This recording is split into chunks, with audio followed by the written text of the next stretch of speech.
ನಮಸ್ಕಾರ. ರಿವ್ಯೂ ಚಾನಲ್ಗೆ ಸ್ವಾಗತ. ನಾನು ಸೌಖ್ಯ ಗಾಂವ್ಕರ್.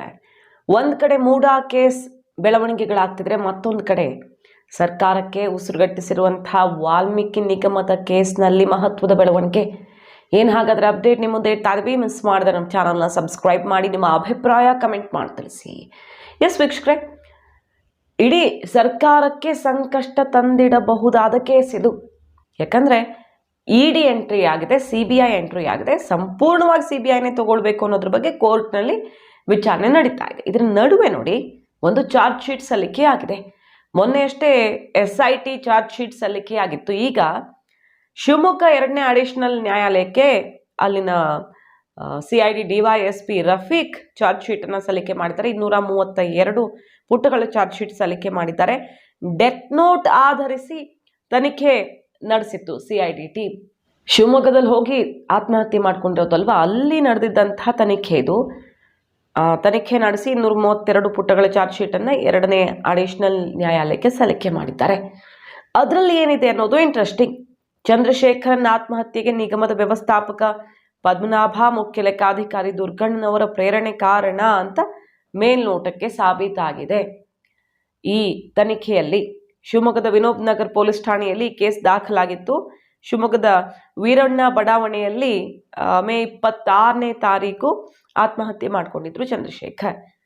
ಎಲ್ಲ ಕಡೆ ಸಂಚಲನ ಸೃಷ್ಟಿಯಾಗಿ ಸರ್ಕಾರಕ್ಕೆ ಸಂಕಷ್ಟವನ್ನು ತಂದಿಡ್ತು ಈ ಕೇಸ್. ಘಟನೆ ಹಿನ್ನೆಲೆ CID ರಚನೆ ಮಾಡಲಾಗಿತ್ತು. ಆಗ ಆತ್ಮಹತ್ಯೆ ಮಾಡಿಕೊಂಡಾಗ ಡೆತ್ ನೋಟ್ ಮತ್ತು ಆ ಸಾವಿನ ಸುತ್ತ ಒಂದು ತನಿಖಾ ತಂಡ ರಚನೆಯಾಗಿತ್ತು. ಆಮೇಲೆ ಓವರ್ ಆಲ್ ಇದು SITಗೆ ಹೋಯಿತು. ಈಗ ಶಿವಮೊಗ್ಗ CID ಟೀಮ್ ಸಲ್ಲಿಕೆ ಮಾಡಿರುವಂಥ ಚಾರ್ಜ್ ಶೀಟ್ ಇದು. ಅವ್ರ ನಿವಾಸಕ್ಕೆ ಆಗಮಿಸಿ ಎಲ್ಲ ಮಾಹಿತಿ ಪಡ್ಕೊಂಡಿದ್ರು.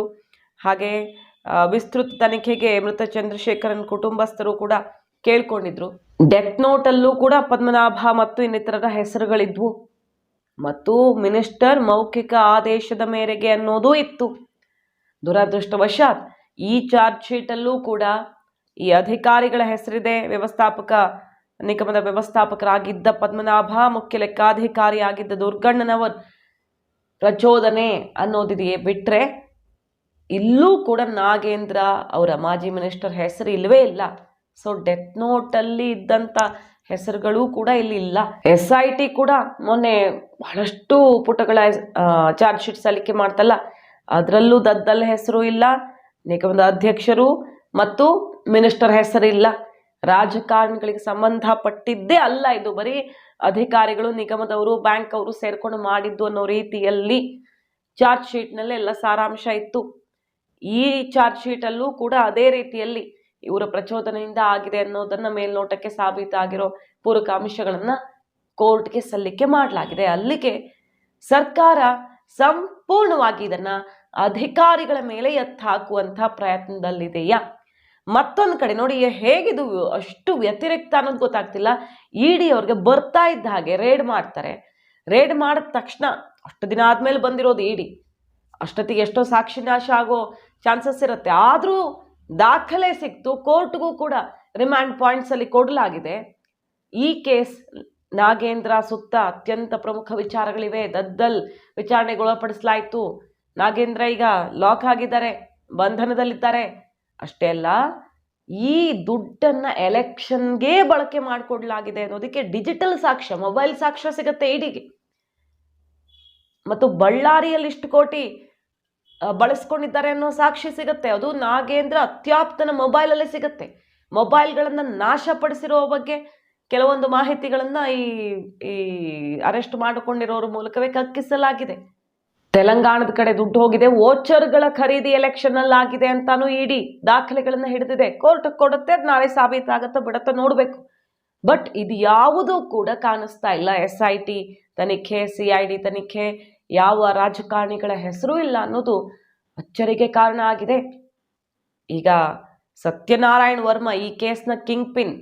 ED ಆತನನ್ನ ಬಾಡಿ ವಾರೆಂಟ್ ಮೇಲೆ ವಶಕ್ಕೆ ಪಡೆದುಕೊಂಡು ತನಿಖೆಯನ್ನು ಚುರುಕುಗೊಳಿಸ್ತಾ ಇದೆ. ಈ ಹೊತ್ತಲ್ಲಿ ರಾಜಕಾರಣಿಗಳ ಕೈವಾಡವೇ ಇಲ್ಲ ಅಂತ ಇಲ್ಲಿನ ಪೊಲೀಸರು ಕ್ಲೀನ್ ಚಿಟ್ ಕೊಡುವ ಪ್ರಯತ್ನದಲ್ಲಿದ್ದಾರಾ? ಈ ಸತ್ಯನಾರಾಯಣ್ ವರ್ಮ ಕೂಡ ಆರೋಪ ಮಾಡಿದ್ದ ರಾಜಕಾರಣಿಗಳನ್ನ ಬಚಾವ್ ಮಾಡೋದಕ್ಕೆ SITನೇ ಪ್ರಯತ್ನ ಪಡ್ತಿದೆ. ನಾನು ದೊಡ್ಡ ಸತ್ಯವೊಂದನ್ನು ಇಡಿಗೆ ಹೇಳಬೇಕು ಅಂತ. ಸೊ ಎಲ್ಲಿಗೆ ಹೋಗಿ ತಲುಪತ್ತೆ ಅನ್ನೋದನ್ನು ನೋಡಬೇಕು. ಇಡಿ ಅಂತೂ ಈ ಕೇಸ್ನಲ್ಲಿ ಪಟ್ಟು ಬಿಗಿಗೊಳಿಸ್ತಾ ಇದೆ.